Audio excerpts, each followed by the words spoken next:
acclamons le Seigneur.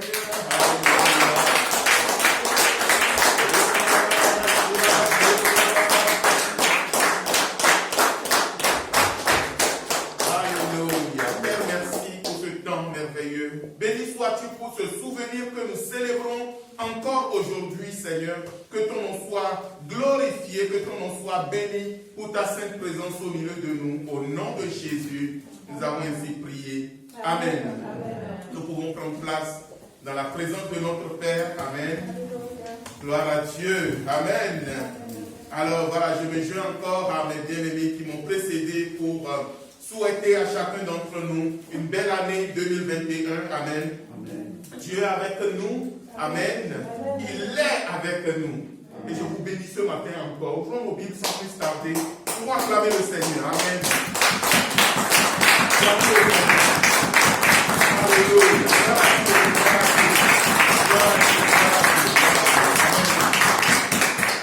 Merci.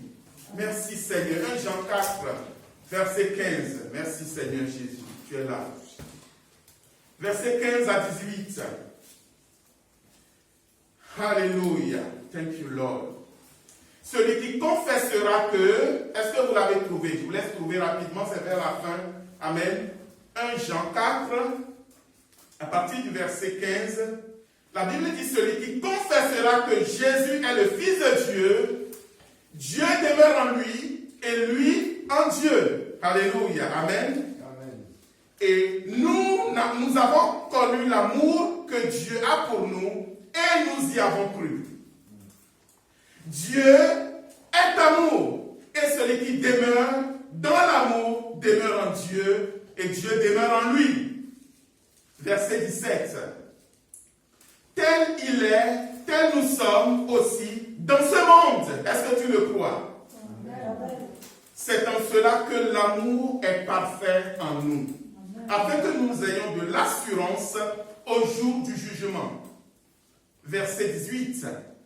La crainte n'est pas dans l'amour, mais l'amour parfait bannit la crainte. Car la crainte suppose un châtiment, et celui qui craint n'est pas parfait dans l'amour. Amen. Et mon message ce matin, il va être très très simple.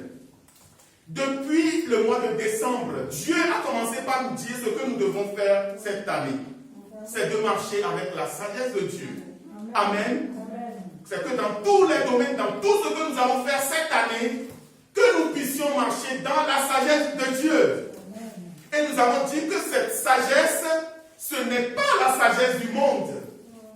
C'est la sagesse d'en haut. Amen. Et nous l'avons vu où? Dans Jacques quoi? Jacques 3. 3,17. Amen. Je regardais les jeunes là-bas parce que normalement il l'avait retenu.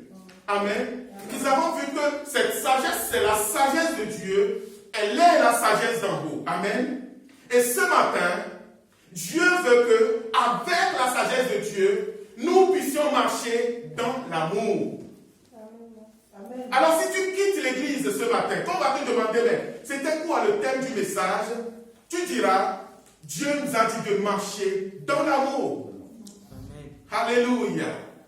Celui qui confesse que Jésus est le Fils de Dieu, il demeure en lui et lui en Dieu. Verset 16. Et nous avons connu l'amour que Dieu a pour nous et nous y avons cru. Comment avons-nous connu l'amour que Dieu a pour nous? C'est une question. L'amour que Dieu a pour nous, comment est-ce que nous avons connu cet amour?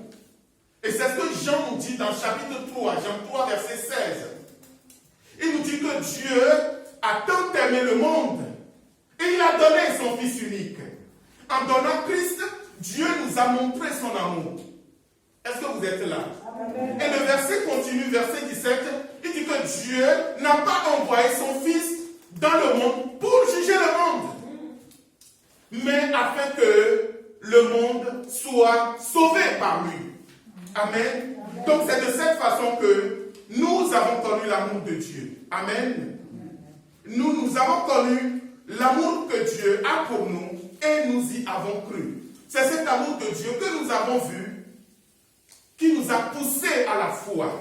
Amen. Romains 5, 8, il nous dit que Dieu prouve son amour envers nous. De quelle manière? Mais Dieu prouve son amour envers nous en ce que lorsque nous étions encore des pécheurs, Christ est mort pour nous. Alors que nous étions encore pécheurs, parce que Dieu nous aime, il a donné Christ pour nous. Amen. Et il veut que nous puissions avoir la conviction de son amour pour nous. Alléluia. Est-ce que vous me suivez ce matin? Si vous allez méditer à partir du chapitre, du verset 1 de 1 Jean 4, il parlait de l'amour. Il parlait de tout ce qui est les faux docteurs, les faux enseignants, mais à partir du verset 7, il parlait de l'amour qui doit exister dans l'Église. L'amour que nous devons porter les uns aux autres. Et au-delà de l'Église, à ceux qui sont à l'extérieur. Alléluia. Parce que si tu n'arrives pas à aimer ton frère qui est à l'Église, je ne sais pas comment tu peux me dire que tu aimes le païen dehors. J'ai un problème avec l'injustice. Moi, j'ai un problème avec l'injustice. Ma femme est là. Qui que tu sois, qui que tu sois, tant que tu es dans l'injustice, automatiquement mon cœur se détourne de toi. Ce n'est pas une question de pasteur. Je suis comme ça. Je ne comprends pas comment dans l'église, nous ne pouvons pas nous aimer. Est-ce que vous me suivez? Je ne comprends pas comment dans l'église, nous pouvons nous piétiner. Tu vas faire du mal à ton frère dans l'église. Et tu es là, tu es tranquille. Je ne comprends pas comment dans l'église. Et quand je parle de l'église, je parle du corps de Christ. Je parle du corps de Christ. Amen. Amen. Mais ce matin, le Seigneur nous met en garde. Marchez dans l'amour. Amen. Amen. Marchez dans l'amour. Je continue la suite du verset 16. La suite dit que Dieu est amour et celui qui demeure dans l'amour demeure en Dieu et Dieu demeure en lui.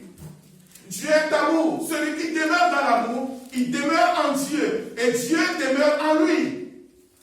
Et nous ne pouvons pas demeurer dans l'amour avec la colère. Écoutez-moi très bien ce matin.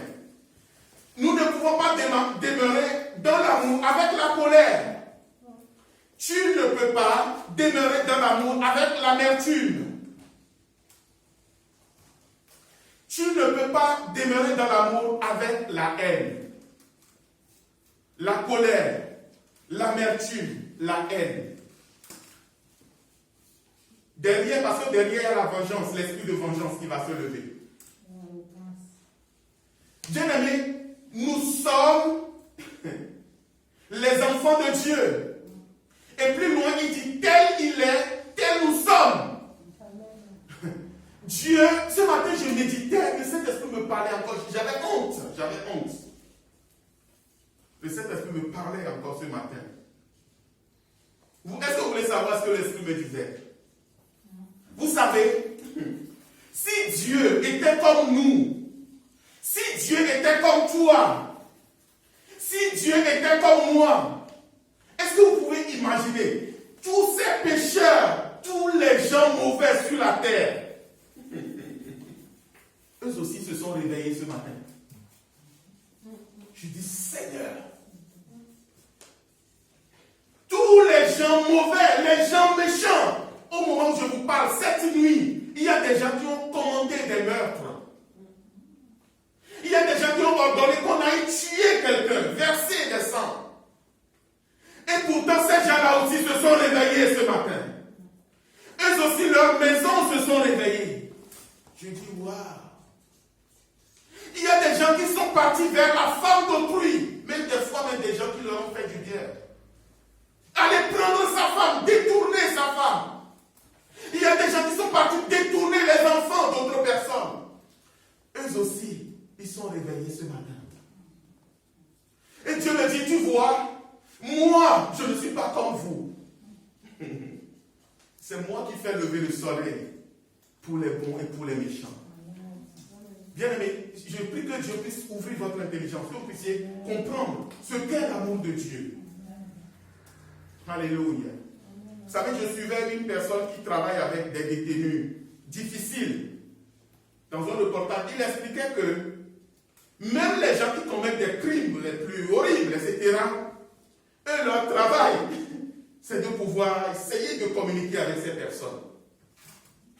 Parce qu'au-delà du monstre que tout le monde voit, il y a un être humain. Au-delà de chaque monstre que nous voyons tous les jours, il y a un être humain. En lui, il y a une part de Dieu.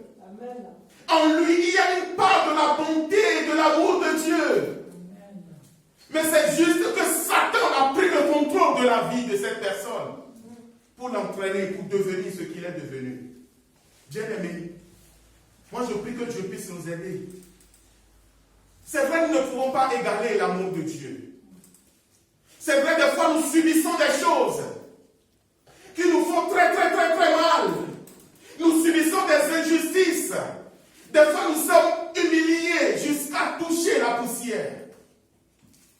Des fois par des personnes que nous avons aimées, à qui nous avons tout donné.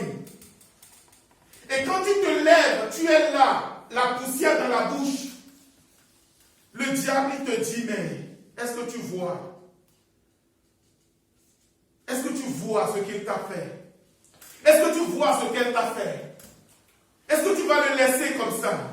Ok, laisse-le comme ça, mais dans ton cœur, dis seulement un mot. Oui, bien aimé, nous pouvons dire un mot. Mais faisons attention à ce que nous disons. Éphésiens 4, verset 26. La Bible dit, Éphésiens 4, 26, 27. Si vous vous mettez en colère, parce qu'il peut arriver que nous nous mettions en colère, à cause de différentes situations. Est-ce que vous êtes là ce matin? Amen. La Bible dit, si tu te mets en colère, qu'est-ce qu'il faut faire? Ne péchez point. Est-ce que c'est écrit dans votre Bible? Mais lorsque nous nous mettons en colère, nous ne savons pas que nous pouvons pécher. C'est-à-dire que l'idée du péché même ne nous vient même pas à l'esprit. Suivez-moi ce matin. Quand tu te mets en colère, nous ne pensons même pas que, c'est-à-dire que quand on veut voler, ah oh non, c'est pas bon, ça c'est le péché. Quand on veut aller commettre l'adultère, oh non, moi je suis un enfant de Dieu, je ne peux pas commettre l'adultère. Quand on veut mentir, oh Seigneur, pardonne-moi parce que j'ai menti un peu ce matin. Mais quand on se met en colère, la colère dans le cœur de l'homme est ressentie comme quelque chose de légitime.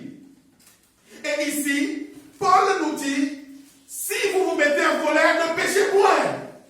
Parce que dès que tu te mets en colère, tu peux pécher. Nous sommes au début de l'année. Nous sommes au début de l'année. Dieu est en train de nous parler. Il continue. Il dit que le soleil ne se couche pas sur votre colère. Comment tu peux pécher quand tu es en colère? C'est quand tu laisses le soleil se coucher sur ta colère. Ça dit, si tu es fâché le matin, arrange-toi qu'avant le soir, tu puisses régler ce problème avec Dieu.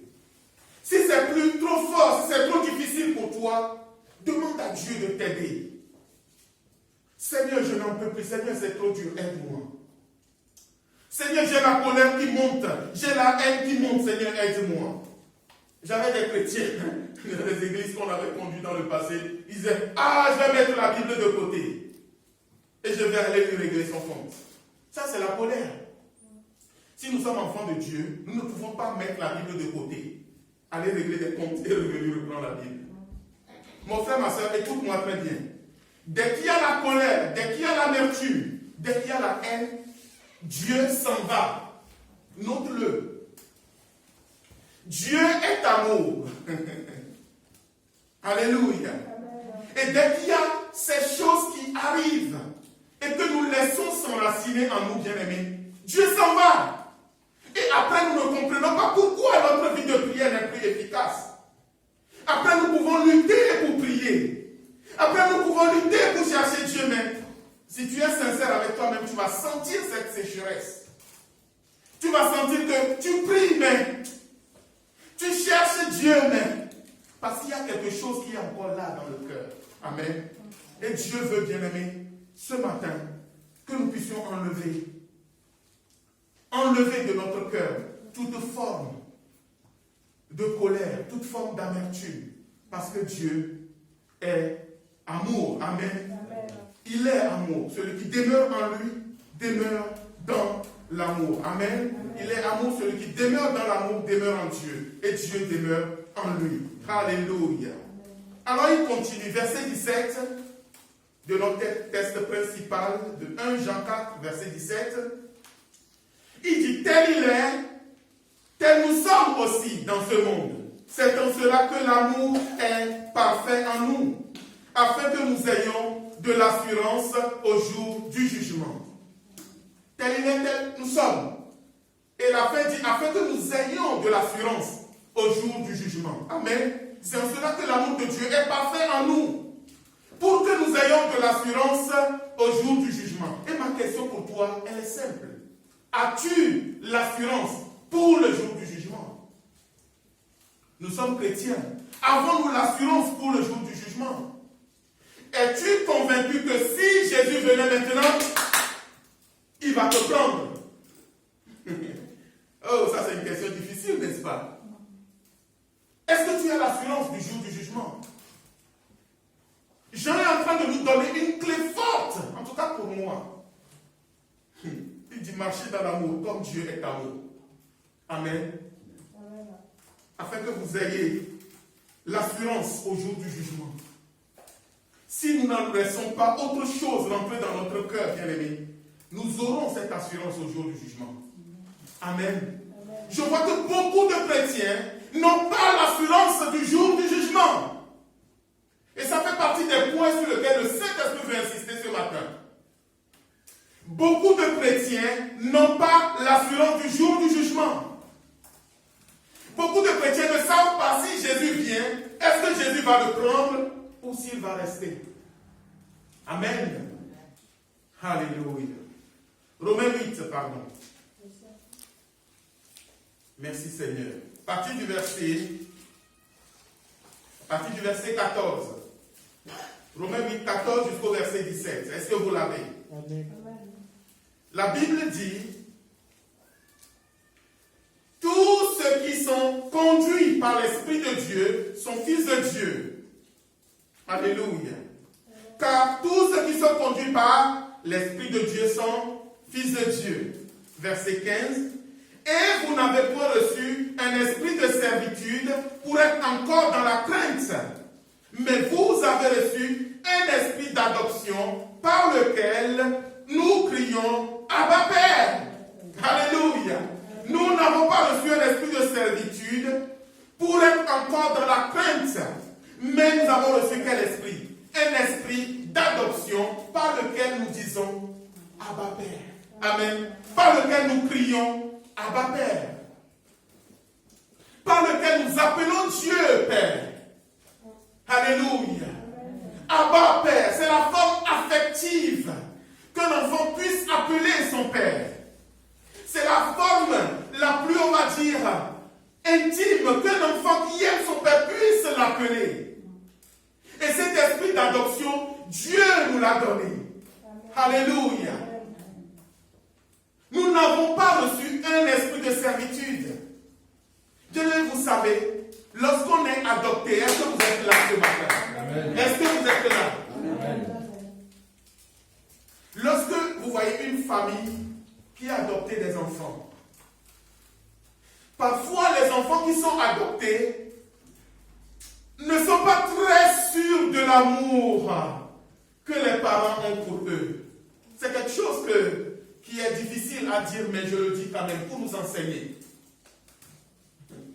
Quand vous avez dans une famille, vous avez deux enfants. Un enfant est né naturellement dans la famille et un autre est adopté. Parfois, l'enfant qui est adopté, quelles que soient les paroles d'amour, l'affection que les parents lui témoignent, dans son cœur, il pense toujours qu'il manque quelque chose. Il pense toujours que l'enfant qui est l'enfant naturel, biologique de la famille, a quelque chose des parents plus que lui. Mais ici, qu'est-ce que la Bible nous dit? Ouvrez votre cœur. Il dit, car tous ceux qui sont conduits par l'Esprit de Dieu sont fils de Dieu. Et vous n'avez pas reçu un esprit de servitude servitude, pas d'esclavage. Amen. Nous ne sommes plus esclaves pour être encore dans la crainte. Alléluia. Parce qu'on peut faire semblant d'avoir adopté un enfant, mais l'exploiter. Est-ce que vous me suivez? On peut faire semblant, oh, c'est la fille de mon fils. C'est l'enfant de ma soeur là-bas. Viens rester chez nous. On fait semblant d'adopter cet enfant, mais on va l'exploiter. Et la Bible dit que Dieu ne nous a pas donné un esprit de servitude pour être encore dans la crainte. Et nous le voyons des fois dans des familles. L'enfant de l'autre qui est venu chez vous, on va le malmener. C'est lui qui va se lever la nuit pour tout nettoyer. Est-ce que vous me suivez? Les autres seront en train de dormir. Ils seront en train de nettoyer la maison, les autres seront à l'école. Mais Dieu dit que l'esprit qu'il nous a donné, ce n'est pas cet esprit de servitude. Amen. Pour être encore dans la crainte. Et je vois encore beaucoup de chrétiens qui sont à l'église, mais qui vivent dans la crainte. Il dit, mais vous avez reçu un esprit d'adoption, par lequel nous crions Abba Père. Verset 16. L'esprit lui-même rend témoignage à notre esprit que nous sommes enfants de Dieu. Et l'esprit d'adoption qui est en nous, il ne vient pas nous dire que nous sommes des enfants adoptifs.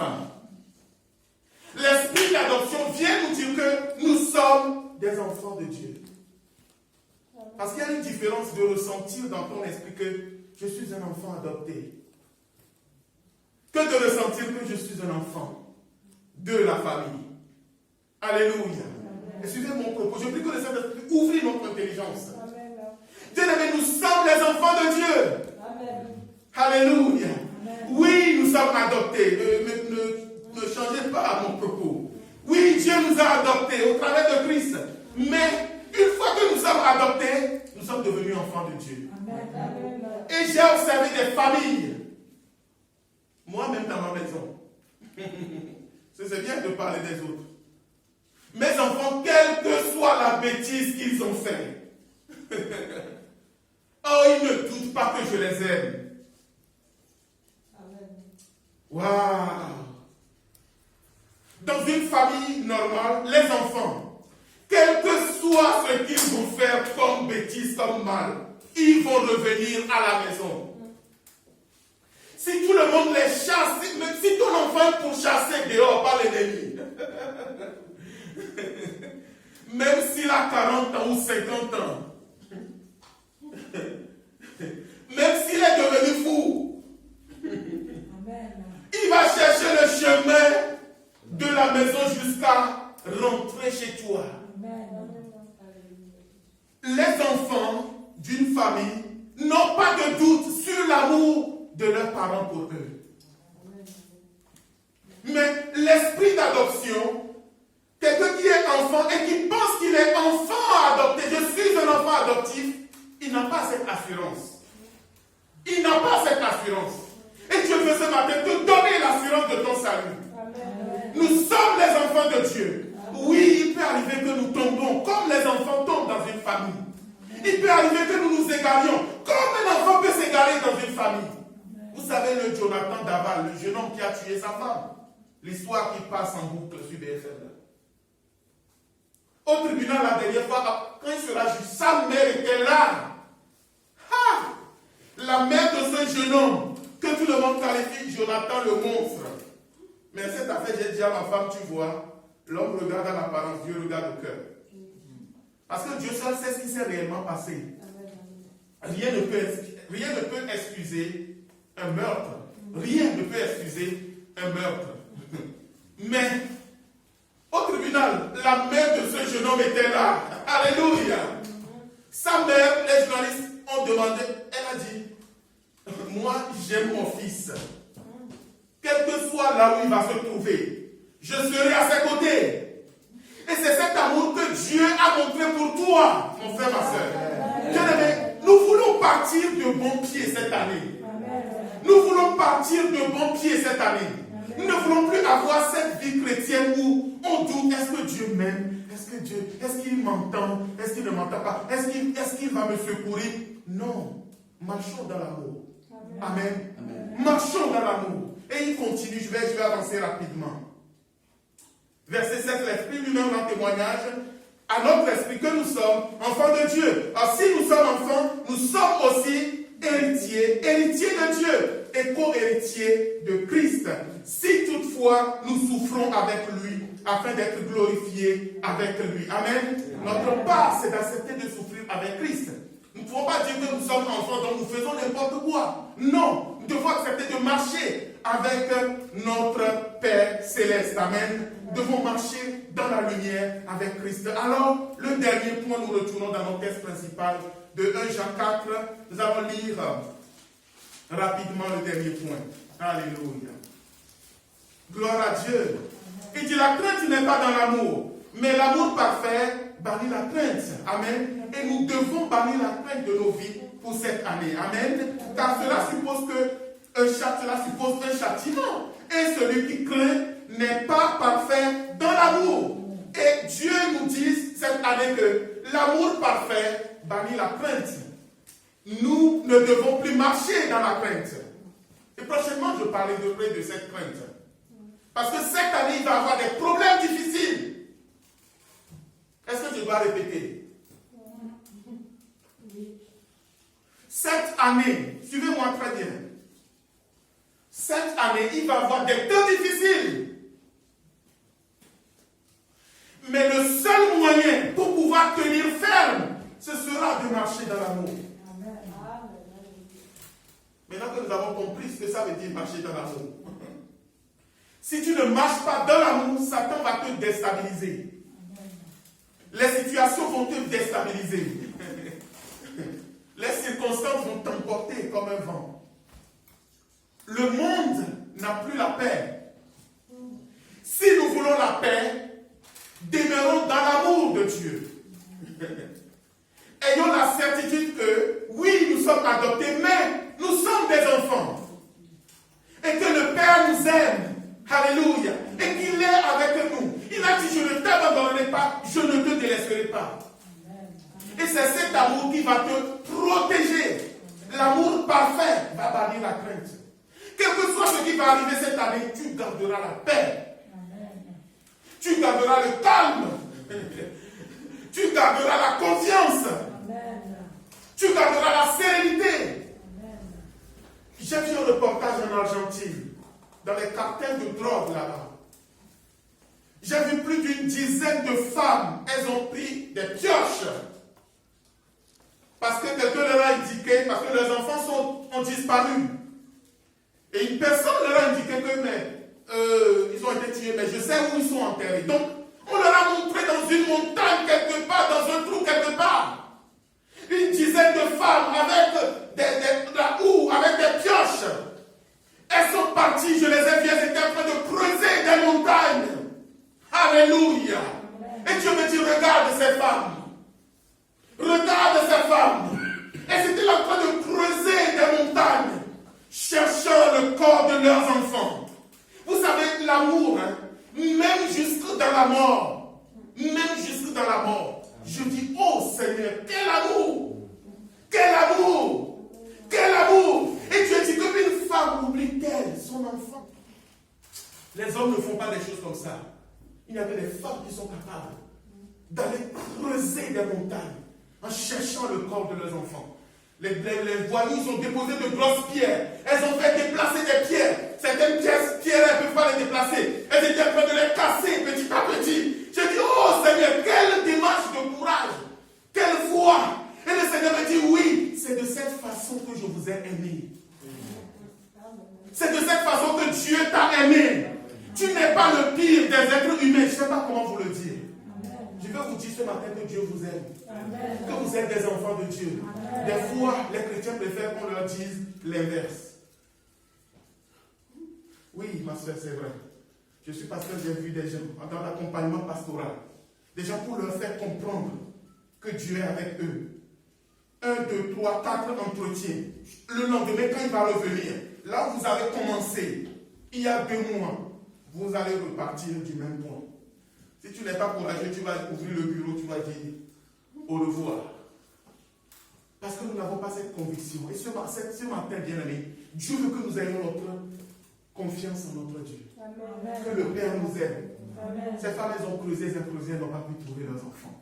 elles ont dit on reviendra de nouveau. On va encore aller chercher les informations. Et Dieu a cherché les informations pour te trouver. Là où tu étais, si tu es assis là ce matin, c'est parce que Dieu t'aime. Tout ce qu'il te demande, c'est de marcher comme un enfant de Dieu. Marche comme un enfant de Dieu. Il dit si toutefois nous souffrons avec lui, marchons comme des enfants de Dieu. Je vous dis souvent que j'ai mes amis du christianisme avec d'autres doctrines qui disent que oui, Dieu a déjà sélectionné ceux qui sont à lui et il y a d'autres qui ne sont pas sélectionnés. Mais montre que toi aussi tu es sélectionné. Amen. Est-ce que vous me suivez? Ceux qui sont dans l'église, écoutez-moi très bien, et qui marchent dans le péché, mes amis, ils disent c'est parce qu'ils ne sont pas choisis. J'ai dit waouh. Il dit ceux qui sont choisis, ils marchent avec Dieu. Ils marchent dans la crainte de Dieu. Il dit ceux qui sont choisis depuis la fondation du monde. C'est Romain qui nous le dit, n'est-ce pas? Oui, Dieu les a choisis depuis la fondation du monde. Alors tu as le choix. Mais montre que toi aussi, Dieu t'a choisi depuis la fondation du monde. Moi j'ai envie de dire, si Dieu ne m'a pas choisi depuis la fondation du monde, moi je viens de dire, Seigneur, moi je vais être choisi. Je vais être choisi. Je ne veux plus rester dans la boue du péché. Je ne peux continuer à jouer avec le péché. Les chrétiens qui jonglent. Non, bien aimé, nous devons dépasser ce niveau. Parce que Dieu a quelque chose d'extraordinaire pour nous. Amen. Je vais répéter, Dieu a quelque chose de merveilleux pour nous. Amen. Cette année, nous avons dit, nous allons marcher dans la sagesse. Amen. Et cette sagesse va nous conduire dans des hauteurs. Amen. Chacun d'entre nous à son niveau. Amen. Mais Dieu veut que nous puissions poser les bases. La conviction de notre salut. La conviction que Dieu nous aime. La conviction que nous ne sommes pas des enfants adoptifs. Non, nous sommes les enfants de Dieu. Amen. Plus de complexe, nous marchons dans l'amour du Père. Amen. Mais maintenant, pour finir, dans cet amour, ne sois pas naïf. Sois prudent. Nous revenons encore à la sagesse. Nous pouvons juste noter 1 Samuel, chapitre 18 jusqu'au chapitre 20. 1 Samuel 18 jusqu'au chapitre 20. Mais surtout le chapitre 20.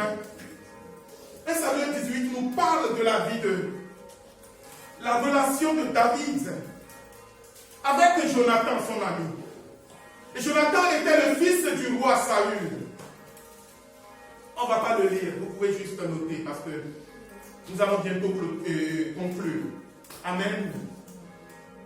Au chapitre 20, la chose est arrivée à un point. Chapitre 19, Saül a cherché encore et encore de tuer David. Est-ce que vous me suivez? Jonathan était le fils de Saül. Jonathan était l'ami de David. David avait tout fait pour plaire à Saül. Écoutez-moi très bien. Maintenant, je vois les cheveux blancs qui commencent par pointer leur nez sur ma tête. Donc maintenant, dis Seigneur, encore plus de sagesse. Ne dis pas que c'est les cheveux blancs qui donnent la sagesse. Hein. Ah non, nom de Jésus. Hein. Ce n'est pas les cheveux blancs qui donnent la sagesse, c'est Dieu qui donne la sagesse.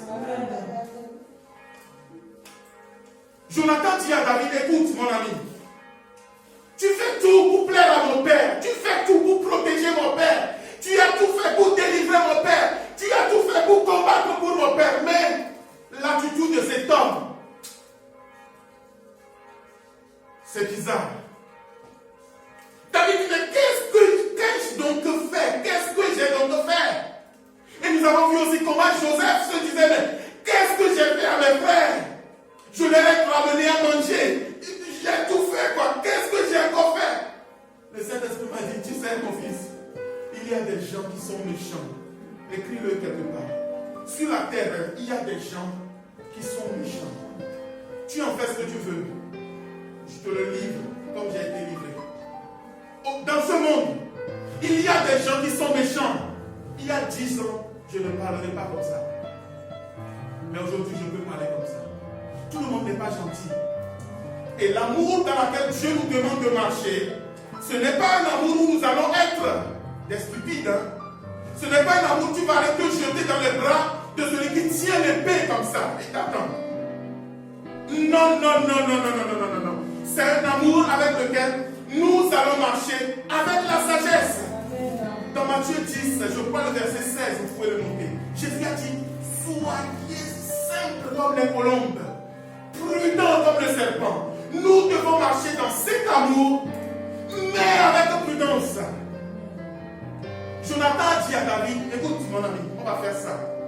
Va te cacher quelque part au fond là. Je vais aller voir mon père une dernière fois. Je vais voir dans son attitude, dans ses propos.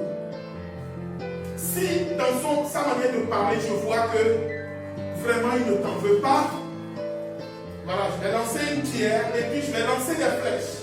Je vais envoyer un de mes serviteurs. Si je dis au serviteur, la flèche n'est-elle pas avant toi? Quand tu vas entendre cette phrase, alors tu comprends que mon père, bon, ça va, tu peux revenir à la maison. Tu peux revenir au palais. Mais si je crie et je dis au jeune homme, les flèches ne sont-elles pas devant toi? Il dit, David, une fois que tu entends ça, prends la course. Et nous devons savoir où sont tombées les flèches. Il y a des gens dans ta vie, tu dois savoir si les flèches sont tombées devant ou sont tombées derrière la pierre.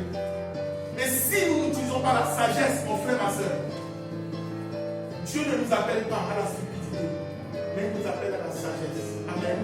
Levons-nous, nous allons prier. Nous allons dire, Seigneur, cette année, je vais marcher dans l'amour.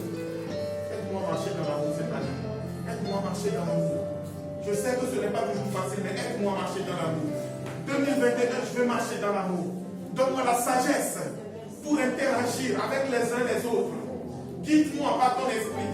Oui, je ne suis pas un enfant adopté. Je suis adopté, mais je suis un enfant de Dieu. Je ne suis pas un héritier de second rang. Je suis héritier. Je suis co-héritier avec Christ. Et c'est cette assurance qui me permettra cette année 2021 de marcher de gloire en gloire, de victoire en victoire.